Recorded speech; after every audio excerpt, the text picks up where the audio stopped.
Vengeance is mine. I see a painful morning tomorrow. Let's burn through that.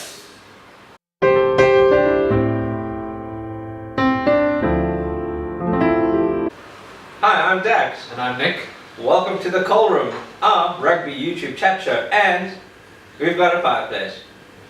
Digitally. It is the coal room now. So I have to say this weekend was exciting. One of the better weeks. One of the better weeks. The biggest upset for me, and one that I was like, why didn't I say and just stick with my gut last week? The Jaguars beating the Chiefs. Yeah, I agree with you there. It was amazing to actually see that happen, and the Jaguars continuing the tradition of beating more New Zealand teams than Australian franchises combined in 2 years. Yeah, there's an actual stat where they have beaten more New Zealand sides than the Australians in 2 years. I mean, that is a scary stat. In fact, the Sunwolves have even beaten more New Zealand teams than the Australian franchises, considering they beat the Blues last year. Yeah, that's also true. I mean, it's a scary statistic now that you think about it, and something that's brought that whole mid-table fight to the furore now is that the fact that the Jaguars are actually starting to front up. Yeah, I've got to say that Africa Conference is looking pretty good and tight right now. Lions, a little bit runaway, but they're getting reeled in lately. Yeah, they are getting reeled in. But really for that other wild card position, it's really quite the battle. And it's good to see that we're actually having some contests, not like last season where it was like foregone conclusion. But again, this new conference structure I feel isn't working out towards the New Zealand's conference advantage, because technically they should have, rightly so, they have 4 out of their 5 teams in the finals based on points. Now you look at the Waratahs are leading the Australian conference right now. Yeah. Look at the Waratahs. Technically they should be 6. Yeah. We actually looked at the table yesterday. Yeah. In terms of points, the Australian should actually be... They should be 6th or 7th, but because of this new conference format, they're sitting in 3rd. Yeah. I feel that's a bit hard done by especially teams like the Hurricanes and the Highlanders that have really been fronting up the season, and they're sitting in lower positions. Well, they still get... I think the New Zealanders get 1 conference winner and then 2 wildcard slots? No, they get 3. So the wildcard slots are open to any other conference. Yeah, and then the one for the Australians and then 1 for the South Africans.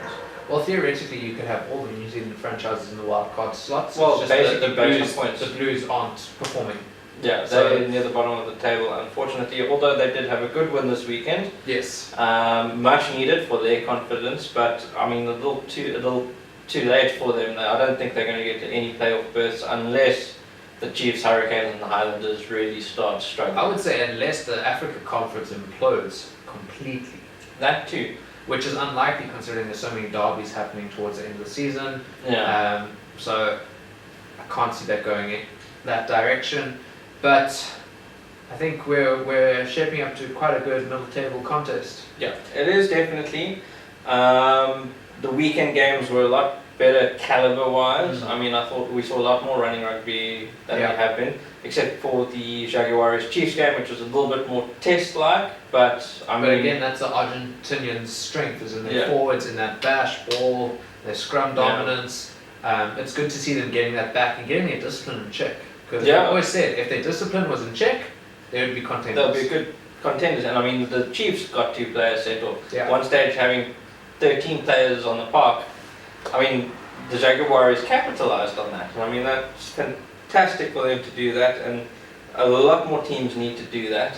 And it just goes to show, when you have that advantage, you need to utilize it. Even if you're kicking penalty goals, you have to take that advantage, get points, keep the scoreboard ticking, because that's an advantage. Then, guys, something that we picked up this week, and it's 2 points of view, but the first one, we heard about the expansion to 20 teams by 2020 for Super Rugby. I feel it's a horrible decision. They're talking of going to the States, getting 1 or 2 teams from there, maybe a Pacific Island nation as well. It's too much. Also, you're kind of going to end up with like a Sunwolves situation, because the States have just started their new professional league, very originally named the Major Rugby League. So original. But so original. It is. I mean, it's America. It's I mean, tremendous. It's great. It's extraordinary. maybe we should have the Major League Rugby World Series. Well, considering that there's only just 8 teams. I just had the USA feature in the World Series, but yeah, jokes aside, we both felt it's very detrimental to Super Rugby. I think it's detrimental to the American game as well. Well, they're going to get completely demolished. That too, and then they're going to focus all their energy on Super Rugby with one team and not grow the game, which is the whole point of their professional arm. I mean, look, Super Rugby is supposed to be the best of the best. Supposed to be. It was supposed to be. And then they kept expanding it. Keegan Daniels, which is the second point we brought in, said that the best time for Super Rugby was just before the conference system. Super 12, Super 14 era, yeah. Yeah, just before. I mean, in all honesty, I honestly think that this should happen. Bring back the Super 12 format, right? So you have 4 South African spots, 4 Australian spots, 4 New Zealand spots, right? Yeah. You want to expand it, Take it back to Super 14 then. Or Super 14, but So you do should the keep Premier. the Argentinian and the Japanese because they seem to be paying a little bit in the sums to keep their teams in, and that's Super 14 because they still have the same structure there. Correct. Okay, so let's say 4 South Africans, 4 New Zealand, 4 Australians, and then the Sunwolves and the Jaguars to take up the last 2 spots. Get rid of the conference system. Yeah, I agree. It's hurting the competition. You know what? The only conference that you should really have is the top 3 should be one of either the South African, New Zealand, Australian teams. Fair. So if the Jaguars take the South African spot or the Sunwolves take the Australian spot, done. That's it. And then have the 3 wild cards or the 4 wild cards below that to fill up for the quarterfinals, semifinals, etc. Exactly. Then do a first division and have all the weaker teams that they want to get into Super Rugby. Yeah.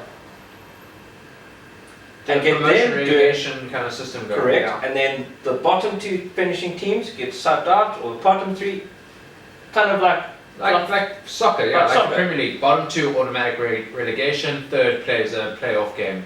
correct. And then it rotates like that. So it's always like Keegan Daniel said, one-off games, strength versus strength. That's the true challenge. This whole conference system makes it so easy for you to not really do well, finish top 2 in your freaking conference, and then still get a wildcard slot. Yeah. I mean, that sucks, to be quite honest. Yeah, and also, I mean, it's unfair to certain teams that do perform. I mean, you've Correct. got like the Hurricanes who are sitting in second in the New Zealand conference, but on the overall table they're 4th or 5th because of the conference structure putting the Waratahs ahead of them. Yeah, exactly. And I mean, it doesn't work that way. I mean, it shouldn't work that way, to be honest. But I mean, like I said, with the 1 South African, 1 New Zealand, 1 Australian taking the top 3 automatically, that kind of makes sense in a way. The reason it's there is so that there isn't suddenly a decrease in viewership come finals. Correct. Because if there's no South African teams, then not a single very few South Africans are going to want to watch the game. Exactly. The same with Australians and New Zealanders. So that's the reason it's there. Yeah. Well, it's like one of those things. Is it something that necessarily have to keep in, or is it something that we can let go of and actually just have 1st, 2nd, 3rd, 4th, 5th, 6th, 7th, 8th, all based on points, which is the fairest system. Yeah. If you want to get into those 8 slots, you have to perform. Yeah. I agree with you there. And I mean, we watched some fantastic games. I mean, the Sharks versus Hurricanes, yes, it went through a bit of a lull in the middle, and we were both like, oh, this is kind of sledging on. But let's before we get into those games, we'll start with the Bullstormers game. I'm going to acknowledge my team's defeat. It was a good game. yes, It was a good game. Stormers won fair and square. There's no moaning about it. no, Nothing. It's not like the previous week where it was the ref's fault.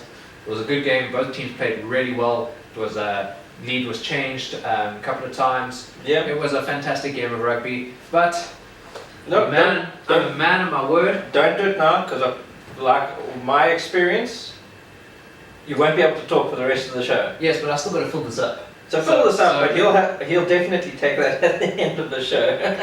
Well, I will take it once it's full. So keep talking. I will just. Well, we still need to get through the reviews. The previews. The previews, yes, I will die during those. Okay, fair let's enough. talk about the Sharks game. Okay, so the Sharks game, Take a while. not the most attractive Sharks. I have to say it's a lot better than their tour. It was a lot better. I mean, it was unfortunate that the Highlanders weren't as dominant as they were against the Bulls the week before. Yeah, that's looking nasty. Maybe that game against the Bulls took it out of the Highlanders when they came to face the Sharks? I think so. I think it was quite a physical game against the Bulls, and as a result, they couldn't front up against the Sharks. And the Sharks just walked over them, really. Yeah. The first 10 minutes, there were 3 tries, or 2 tries, it could have been 3. Yeah, the unfortunate Andre knockout. Esterhuizen's little error. You know, when you can step around the player, don't run straight into him. No, take the step, Yeah. just try and beat the man. And then we had that lull at the start of the second half where it just felt like the game was carrying on and on and on. But then it got really good again, and lots of players putting their hands up. I think wing is sorted. Sabu and Corsi. Yeah, Definitely, I mean the guy's physical, he was good under the high ball, exactly. took some really great tackles. I mean, Yeah, the guy fronted up against some of those big New Zealand guys. I mean, the guy was everywhere. No, he was absolutely everywhere, and I really rate he had best game of the season so far. Yeah, definitely a good season. And that try that he scored with the grubber through from Robert Prayer was fantastic. Lots of fantastic running rugby. I think. I definitely think that Andre Pollard outplayed Willemse. Yeah, definitely. Although Willemse did show a lot of maturity in this game against the Bulls. No, he did. He definitely had a better game this week than he's previously had. Yes. But I still think Pollard just was like. Yeah, but we must remember we want Yeah. the Willemse to be groomed into someone who can be the understudy to Pollard. Yes, this is true. You know, I mean, yes, we got Lambie and we got Alton Yankees. I think in terms of Lambie should not be playing rugby. Let's just put it that way. But in terms of who I would like to see develop into a backup for Andre Pollard, I'd much prefer to see Willemse there rather than Alton Yankees. Very true. Alton has just been out-muscled completely in the last few weeks. He had a shocker this week Again. He and- blows hot and cold, and now it's gotten all the way into his franchise as well. Yeah, it was a shocking game from the Lions, and worryingly that Malcolm Marx got injured in the first 10 minutes, Yep. which is a big issue for the Springboks, but hopefully scans tomorrow aren't that serious. Yeah, let's hope he's Yeah. only out for a couple of weeks. Exactly. Just maintain him, but I mean, who do we get to fill that void? Well, I have to say that the Warthog, Akker van der Merwe, He played a he had a good game. very good game. I think he's definitely putting his hand up, and Strauss has Yeah. said that if he is asked to, he will come back into the Springbok fold. Well, the guy was playing some of the best rugby of his life. I know. I mean, he was a bit. I think the Stormers did kind of nullify him and the Bulls forwards this time round. Yeah. I mean, they negotiated the mauls that the Bulls have been dominant with very well. I mean, they didn't score a single try off the maul this past weekend. Yeah. Although they had some really great running lines in their 2 tries that they did score. Yeah, and it's the forwards that were taking those lines. Yeah, but that's important. You need someone who can break that line with the But it's not what you expect. But that's the thing. We need to engage some more of that into the Springbok type of rugby. Yeah. I mean, as a perfect example, Andre Esterhuizen from the Sharks. Yes. The unfortunate part is he decided to take the But contact. that's his style. He will run into contact. But I mean, if say for example he hit those same lines, yeah. Damien Dielendy could do as well. Burger Udendal. If we engage more of those lines, we'll definitely have a lot more line breaks, score some fantastic tries. Yeah. It's just developing that habit of getting guys to do that. And it was fantastic to see the Bulls do that. Yeah. Even though it was with forwards. Even though it was forwards, I think Springbok Rugby is on the up based on the franchises, and it's just really about getting those players to gel together as a cohesive unit and see how they perform. I really like the fact that we're going to have that warm-up test match in the States before England, just to see how everything goes. Well, that's up in the air. Well, they haven't cancelled it yet. Yeah. I mean, it's either against Wales or it's against the US. It doesn't. We're not sure about the opposition. Yeah. So either way, it's a good warm-up test, especially for players like Etzebeth and Whiteley, that if they need more game time, it's a way to evaluate them. Well, Elizabeth might not even make it at this, what I've read recently. Yeah, so I think it's looking up. I think we stand a chance against England. They have some worrying injuries and they didn't perform that well in the Six Nations. So I think it's a good step forward for us and a good matchup ahead of the championship. Well, for the Sharks to beat the Highlanders, that was a really good thing to see in terms of South African rugby, especially so convincingly towards the end. Another big one will be the Stormers versus the Chiefs next week. Yes. Or should I say this week? Because we need to see where those players have developed in terms of playing New Zealand opposition. I think the Bulls still have one or two New Zealand. No, I think the Bulls are done with New Zealand opposition. I don't think they played the Chiefs. Okay, so they had their chances. They won against the Hurricanes. They lost against the Highlanders. They could have won against the Highlanders. Should have won against the Highlanders. Should have. Strong against the Crusaders in the beginning, tell the way. Yeah. And then they lost. They lost to the Blues. Didn't they beat the Blues? No, they lost to the Blues. Lost to the Blues. Okay. So, but they had some good intent in Sunday's game. Lions, unfortunately, not doing very so well, but they're really only hitting their test matches now. Yeah. But I mean, they had the Crusaders, which was a hard game. They lost that one. Blues beat the Lions with a last minute try. The Lions aren't doing so Again, well. I'm convinced that that's because they don't have the captain. They're not really gelling under the leadership of Mostert, and he's a fantastic player. But just because you're a fantastic player doesn't mean you can lead the team. Yeah, that's true. Okay, I'm going to do this quickly. No, let's do the reviews first, and then you can. We've done the reviews. Previews. Okay. Let's do the previews first. You need your voice. Need my voice.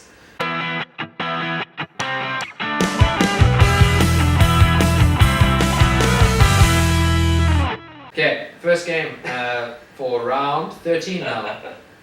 So, Super Brew picks for round 13. We'll start off with the Blues versus the Hurricanes at Eden Park in Auckland.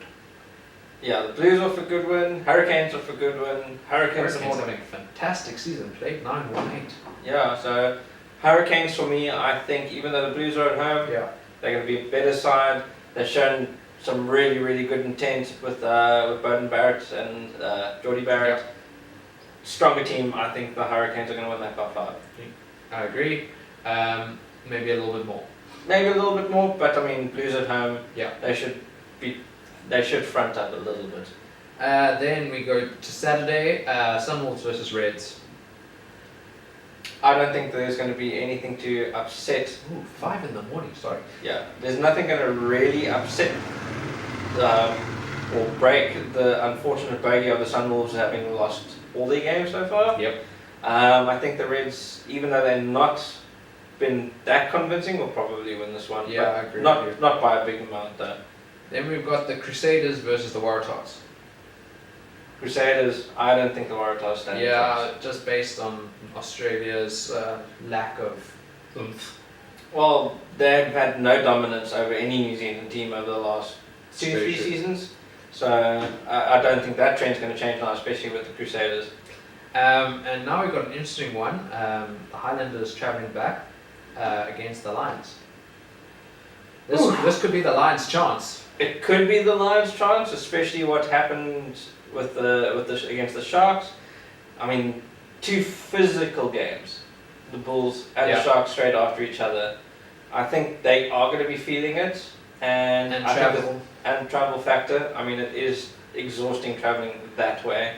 I think the Highlanders, if they show up on the day, should see it through. Yeah. But this is the Lions' opportunity to get a win. I'm going to say the Lions are going to squeak it.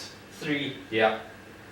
Then an Australian derby, the Brumbies versus the Rebels.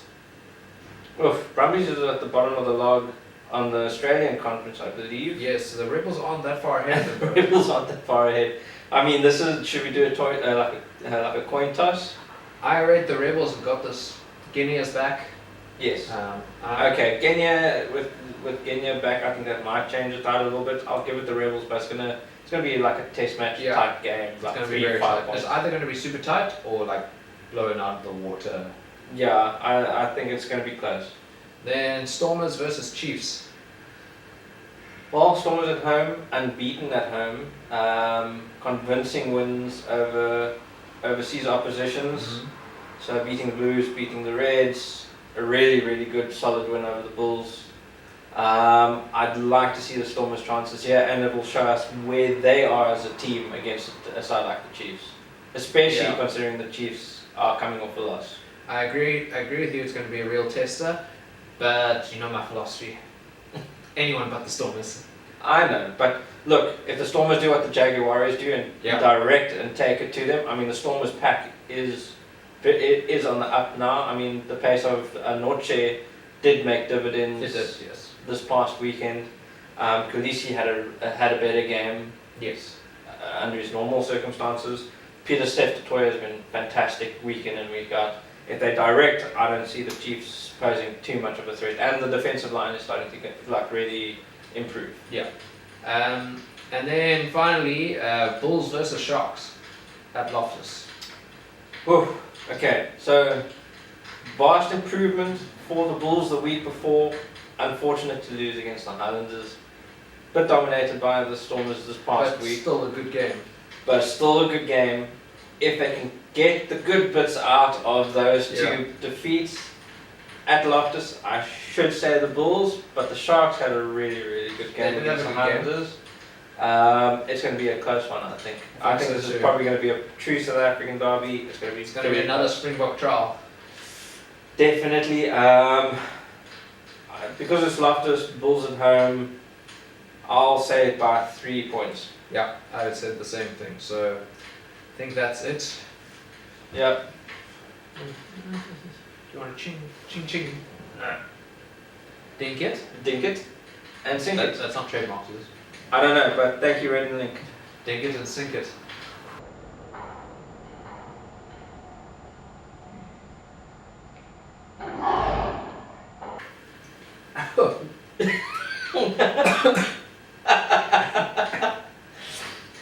Trust me, what you're feeling now is not great on the way out. Alright, thanks for watching. He's going to be salivating quite a lot now. So thanks for watching. Please like, comment, subscribe, and hit the little bell icon so that we can notify you when we get our next video up. And Interestingly, if it wasn't for the burn, that would have been a really flavorful shot. It was actually quite a nice little flavoring. but thanks for watching, and we'll catch you next week. Cheers. Bye.